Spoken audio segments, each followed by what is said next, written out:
Здравствуйте, смотрите в сегодняшнем выпуске. Президент Туркменистана провел совещание по вопросам развития сельского хозяйства. Глава Халк-Маслихаты Туркменистана пригласил эмира Катара на международный форум. В Туркменабаде отметили 115-летие заслуженного бахши Мустака Аймедова и другие новости. Президент Туркменистана Сердар Бердымухамедов провел рабочее совещание с вице-премьером Атыхалыевым и хакимами вилаятов по вопросам развития сельскохозяйственного комплекса страны. Глава государства акцентировал внимание на важности своевременного проведения сельскохозяйственных кампаний и поручил обеспечить строгий контроль за работами. Национальный лидер туркменского народа Гурбангулы Бердымухамедов в ходе телефонного разговора пригласил эмира Катара шейха Тамима бин Хамад Аль-Тани на международный форум мира и доверия, который планируется провести 12 декабря в Ашхабаде. Собеседники поздравили друг друга и дружественные народы двух стран с началом священного месяца Ораза. Председатель Халк-Маслихаты отметил, что Туркменистан высоко ценит установившиеся за последние годы отношения с государством Катар и придает большое значение их расширению по всем приоритетным направлениям. Президент Туркменистана Сердар Бердымухамедов подписал указ о назначении Максата Пашанакова на должность хакима города Балканабад Балканского вилаята. До настоящего назначения Пашанаков занимал пост управляющего делами хакимлика Балканского вилаята. Другим постановлением главы государства заместитель хакима города Балканабад Балканского вилаята Мурат Назаров освобожден от временного исполнения обязанностей хакима города. Президент Сердар Бердымухамедов подписал указ о назначении Какамурата Оразгулыева хакимом Этрапа Гюраглыда Шогусского вилаята. На этом посту он сменил Бяшимдурды Мамедова, который освобожден от занимаемой должности. В этом году отмечается 115-летие заслуженного бахши Туркменистана Мустака Аймедова. В память об известном музыканте в Доме культуры города Туркменабад состоялось торжественное мероприятие. В фойе была развернута выставка, посвященная жизни и творчеству бахши. Центральное место в ней занимал дутар, на котором играл мастер.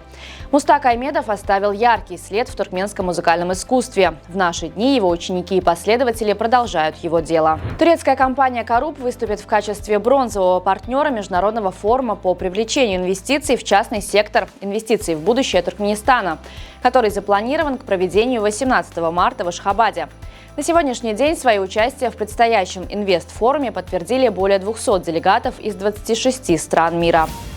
Испания второй год подряд занимает первую позицию среди стран, наиболее привлекательных для удаленных работников.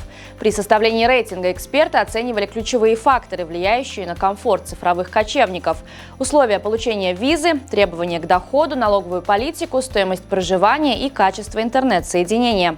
В исследование вошли 55 государств, предлагающих специальные визовые программы для удаленных работников. Согласно прогнозам международной группы ученых, к 2050 году проблема избыточного веса и ожирения достигнет беспрецедентных масштабов.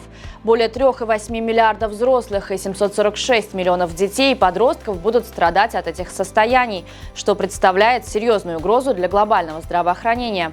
Анализ показывает стремительный рост проблемы. Количество взрослых с избыточным весом и ожирением увеличилось почти втрое – с 731 миллиона в 1990 году до 2,11 миллиардов в 2021.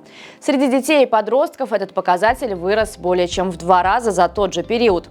Ожидается, что наиболее интенсивный рост ожирения произойдет в странах Африки к югу от Сахары, Азии и Латинской Америки. Сегодня стартует чемпионат Туркменистана по футболу 2025 года. В рамках первого тура состоятся 3 встречи – Ахал-Небичи, Алтын-Асыр Ашхабад и Шагадам-Мерв. Посол Туркменистана в Японии Атудурды Байрамов стал участником международного забега «Токио-марафон-2025». Мероприятие собрало более 38 тысяч участников со всего мира и является одним из 6 марафонов, входящих в престижную серию Majors. Байрамов подчеркнул значимость политики туркменского руководства по продвижению здорового образа жизни и привлечению молодежи к занятиям физкультурой и спортом. Победу со счетом 3-0 над командой Вьетнама одержали туркменские теннисистки на стартовавшем в Малайзии юниорском предварительном квалификационном турнире за кубок Билли Джин Кинг для игроков в возрасте до 16 лет в зоне Азии и Океания. Команду Туркменистана на турнире представляют Илима Гусейнова, Айнур Мавлямова и Джанет Чарыева. На сегодня это все. Желаю вам хорошего завершения дня. Увидимся завтра. И не забывайте, что Туркменпортал – ваш самый надежный источник новостей.